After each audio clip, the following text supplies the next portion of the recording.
जितनी बातें हमारी बहन ने कही हैं, मैं उनकी तमाम बात के एक एक लफ्ज से मुत्तफिक हूं और हम उनके साथ हैं।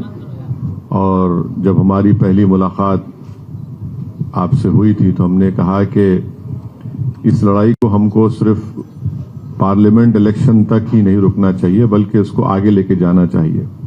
तो हमको उम्मीद है कि इंशाअल्लाह ताला ये जो पीडीएम बना है सामाजिक न्याय के बारे में, उसको हम उसके साथ रहेंगे मायम पार्टी, और हम लोग इसको आगे लेकर जाएंगे। और मुझे यकीन है कि उत्तर प्रदेश की जनता इस पीडीएम का साथ देगी।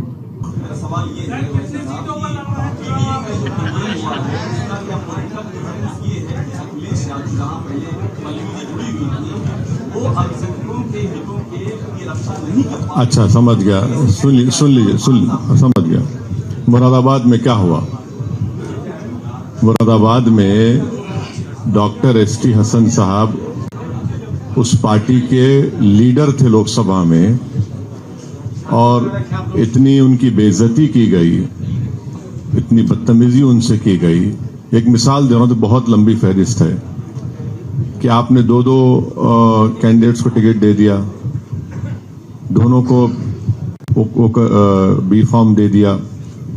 मेरे अल्फाज नहीं है, डॉक्टर साहब के खुद अल्फाज नहीं है, तो इससे क्या मैसेज जा रहा है?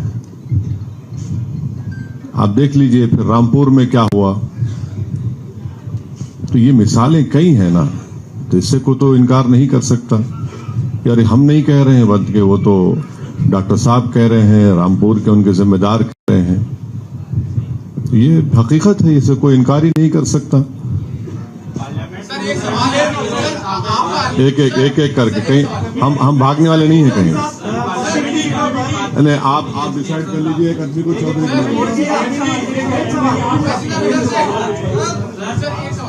हाँ,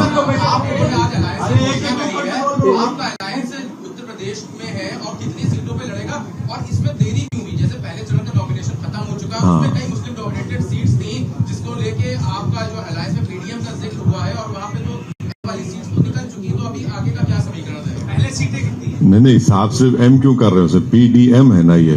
तुम अभी ठहरिए, तो आपका सवाल पार्शली सही है।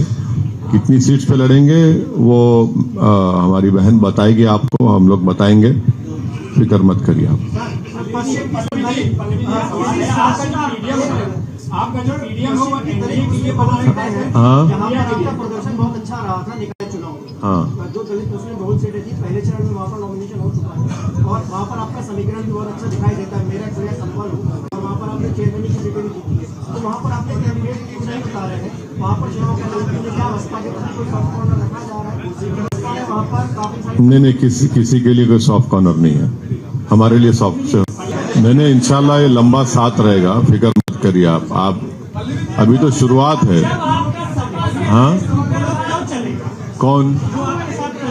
हाँ, मैं अपनी बात कर सकता हूँ ना, मैं दूसरों की तो बात नहीं कर सकता। सर, स्वामी मौर्य और मायावती से भी कुछ बात करेंगे? वो भी पिछड़ा दलित की बात करते हैं। कोई संपर्क हुआ है आपका? नाराज है इंडिया गठबंधन? आज ही लेटर लिखा है। नहीं, हम देखिए, अगर कोई इसमें आना चाहता है तो बहुत वेलकम है उनका, कोई क्यों रोकेंगे?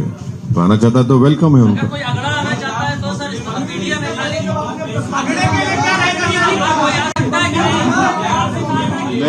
ऐसा नहीं हो सकता। देखिए नहीं, ऐसा ये तो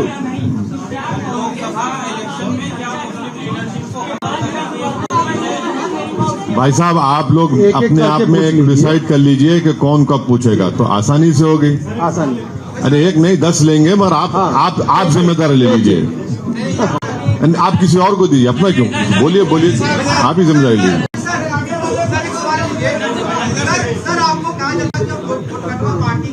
हाँ, हाँ, पार्टी की तरफ काम चलेगा उत्तर प्रदेश में, क्योंकि पीडीएम लड़ता है तो इसका फायदा एनडीए को मिलेगा, ना कि आपको तो बहुत ज्यादा फायदा मिलने वाला नहीं है। तो पार्टी की तरफ आप काम करेंगे। अच्छा, तो 2022 के असेंबली के इलेक्शन में 90% मुसलमानों ने वोट दिया, और क्या नतीजा निकला? 90%। क्या हुआ? 90%। हाँ 90 बोलिए, उर्दू में 90 बोलते हैं, 90 चलिए 90। क्या नतीजा निकला उसमें? अभी हालिया दिनों में मैंने मिसाल दी, मुरादाबाद की मिसाल आपके सामने रखी, रामपुर की मिसाल आपके सामने रखी। ये कैसे हुआ फिर? इसका जिम्मेदार कौन है? तो ये सब चीजें सामने हैं। अब ये तो जाहिर है, कोई हमसे सवाल आप जब करते हैं तो वो पूरा नहीं होता जब तक आप जिक्र नहीं कर देते वोट कटरा है, बी टीम है, फुला है। तो आपने माशाल्लाह अच्छी शुरुआत की।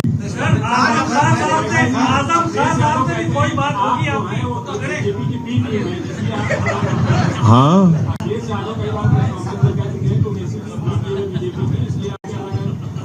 हाँ, इसीलिए तो एसटी हसन को हमने टिकट कटवा दिया। इसीलिए तो हमने रामपुर में गड़बड़ कर दी। हम ही जिम्मेदार हैं, वो सही कह रहे हैं। तो जितना सब कुछ हो रहा है हम जिम्मेदार हैं उसके। वो बिल्कुल जिम्मेदारी नहीं है ना, वो उनसे गलती हो ही नहीं सकती।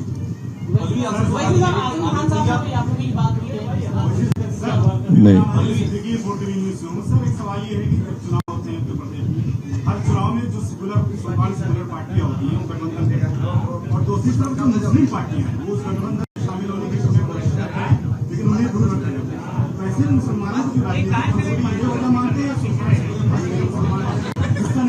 देखिए, अभी आपने शुरुआत में जो इंट्रोडक्टरी रिमार्क्स मोहतरमा पल्लवी पटेल साहिबा ने कहा है, उसमें वाज़ेह तौर पर कहा गया कि समाज की लीडरशिप को कोई बर्दाश्त नहीं करता। पीडीएम जो बनाया गया है उस समाज की लीडरशिप को बर्दाश्त ही नहीं किया जाता, और कहा यह जाता है कि आप सिर्फ वोट डालिए। कब तक डालेंगे भाई? 17 पार्लियामेंट के इलेक्शन हो चुके हैं। आप सिर्फ वोट डालने वाले बनेंगे? वोट लेने वाले बनना पड़ेगा, लीडरशिप बनाना पड़ेगा आपको। और ये जो आप बात कर रहे हैं ना, बीजेपी भारत की राजनीति से मुसलमानों को इनविजिबलाइज कर चुकी है, ये हकीकत है। और वही ये लोग कोशिश कर रहे हैं कि सिर्फ वोट डालिए, दिखिए मत आप। ये क्या बात है? हम कैसे वोट डालने वाले बनेंगे और आप वोट ले लेंगे, उसके बाद आप भूल जाएंगे हमको? ये बिल्कुल सच्चाई है। इसीलिए हमारी कोशिश है, और ये तमाम ये जो मिथ क्रिएट किए ये लोग, इसको हम तोड़ेंगे। ओवैसी साहब, सवाल ये है, आप बहुत लोकप्रिय है मुसलमानों में। रामपुर मुरादाबाद कई ऐसी सीटें हैं जहां मुसलमान आपको अकेले जिता सकते हैं, तो आप हैदराबाद छोड़ के यूपी से चुनाव क्यों नहीं लड़ते हैं और ट्राई कर लेते हैं एक बार आप? नहीं, मैं तो आपको कैंडिडेट बनाना चाह रहा हूं। मैं आपको लीडर बनाना चाह रहा हूं। सुनिए, मैं आपसे मुराद आप पर्सनली मत लीजिए। हम यहाँ पर इसलिए आ रहे हैं कि ताकि आप लीडर बने, आपकी लीडरशिप बने।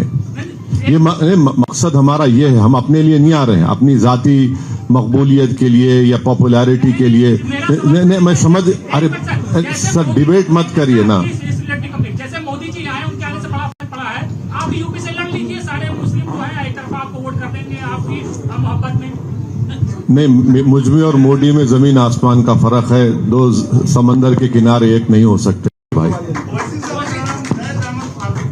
सवाल है जी, यदि पीडीएम 2024 इलेक्शन के बाद गवर्नमेंट में शामिल हुआ, किस गवर्नमेंट में? नई फॉर्म होगी जो गवर्नमेंट, कौन सी, किसकी गवर्नमेंट बनेगी? आपकी बना रहे हैं। अच्छा, आपका ऐलान किसी गवर्नमेंट इंशाल्लाह। हाँ राज्य तो धर्म के आधार पे, हाँ, आज स्टेट रिलीजन के आधार पे भेदभाव करती है, और आर्टिकल 15 लागू कराने के लिए कोई प्लान लाएंगे आप? आर्टिकल 15 को लागू करने की जरूरत ही नहीं है। वो फंडामेंटल राइट है आपको। वायलेशन, हाँ, उसका वायलेशन हर स्टेट में हो रहा है। हाँ, तो वायलेशन को तो चेक करना पड़ेगा, उसको लागू करने की जरूरत नहीं। अभी मुख्तार अंसारी साहब के जनाजे में डीएम ने कहा कि हम करने नहीं देंगे, मट्टी नहीं देने देंगे लोगों को। हाँ हाँ, वो देखा, सब दुनिया ने देखा। हाँ, देखा, सब दुनिया ने देखा है। बिल्कुल सही है, बिल्कुल गलत बात कही उन्होंने। नेक्स्ट क्वेश्चन पूछिए, प्लीज रिपीटेड क्वेश्चन सब पूछिए। परिवार को टिकट देते हैं, साथ दिखाते हैं, लेकिन जब अंतिम संस्कार होता है तो वो नहीं जाते, कोई सवाल खड़ा नहीं करते, उनका नाम तक नहीं लेते। उस नाम में ये जो ट्वीट मुख्तार अंसारी का नाम ही लिखते हो। आप सही कह रहे हैं, मैं मुत्तफिक हूं, आपकी बात से एग्री करता हूं। उनको जवाब देना चाहिए इस बात का, हम कैसे जवाब देंगे उसका। केवल मुसलमानों के वोट लेना चाहते हैं क्या? हाँ बिल्कुल, वो भी सही है, वही लेना चाहते हैं खाली, बिल्कुल सही है। पार्लियामेंट में जो मुस्लिम लीडरशिप है, जो सांसद है, मुस्लिम सांसद जो बन के जाते हैं, वो टिकट नहीं देती है। ऐसे ही अखिलेश यादव जो पश्चिम की मुस्लिम बहुल्य सीटें हैं, जिसमें मेरठ है, मुजफ्फरनगर है और क्या नाम है बिजनौर है, वहाँ से मुस्लिम कैंडिडेट नहीं किए गए। आपको क्या लगता है कि सपा किसी राह पर जा रही है, इस राह पर भाजपा? उस राह पे क्या, उस राह पे चल पड़ी है, वो उस राह पे चल पड़ी है, बिल्कुल चल पड़ी है।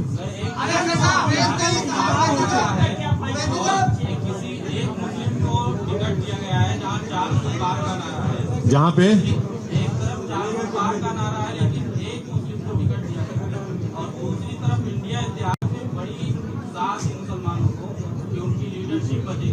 लेकिन यूपी में जिस तरीके से टिकट दिए गए हैं बड़ी मायूसी है। आपने बड़ी लेट कर दी है। नहीं, कोई नेक काम की शुरुआत में देरी नहीं हो देर नहीं बोल सकते। हम पब्लिकली उस परिवार से हम उनको कंडोलेंस दिए हैं और कल इत्तेफाक से रात में हमारी उनके लायक फर्जन जनाब उमर अंसारी साहब से हमारी बातचीत हुई। जब वो दुख भरी खबर आई उनके इंतकाल की, तो हम फोन लगाए थे उनके बड़े भाई को, अफजाल अंसारी साहब को, मगर बात नहीं हो पाई। तो इंशाल्लाह हम जैसा ही पहला मौका मिलेगा, हमारी नीयत है, कोशिश है कि हम जाकर उनसे पर्सनली मिले और उनको कंडोलेंसेस दें, ताज़ियत पेश करें। क्या उन्होंने कहा कि गरीबों का मसीहा मुख्तार अंसारी को, जबकि वो योगी सरकार में है, और ये भी कहा कि क्रांतिकारी, ये उनका बयान है कि आप इससे अंग्रेजी में इसको कहते हैं फ्रॉइडन स्लिप। तो दिल की बात जुबान पे लाना पड़ता, सच्चाई को छुपा के नहीं रख सकते आप।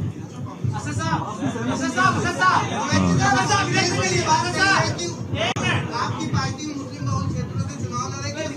कौन कांग्रेस द्वारा ये बात कही गई, कांग्रेस के उन्होंने कहा है कि आपकी पार्टी मुस्लिम बहुल क्षेत्रों से चुनाव। किसने कहा कांग्रेस में? कांग्रेस के प्रवक्ता है, उन्होंने ये बात कही। छोड़ दीजिए ना। आपने एक कोलेशन बनाया था। हाँ, आपने एक कोलेशन बनाया था पिछले इलेक्शन में डॉक्टर अयूब के साथ, और उसके साथ कुशवाहा जी थे। क्या उनको भी इसका हिस्सा बनाएंगे? मैं देखिए अभी मोहतरमा पल्लवी पटेल साहिबा ने कहा है कि हम हर एक का वेलकम करने के लिए तैयार हैं। उससे सबक क्या लिया आपने? उस कोलेशन के बनाने के बाद रिजल्ट बहुत अच्छा नहीं रहा। हाँ। क्या उस पर एक मंथन आप करेंगे, जो कमियां रही उसको? नहीं, सबक ये है कि कभी मायूस ना हो, ना उम्मीद ना हो और लड़ते रहो। करेज ऑफ कन्विक्शन होना चाहिए आपको, तो हम वो काम कर रहे हैं।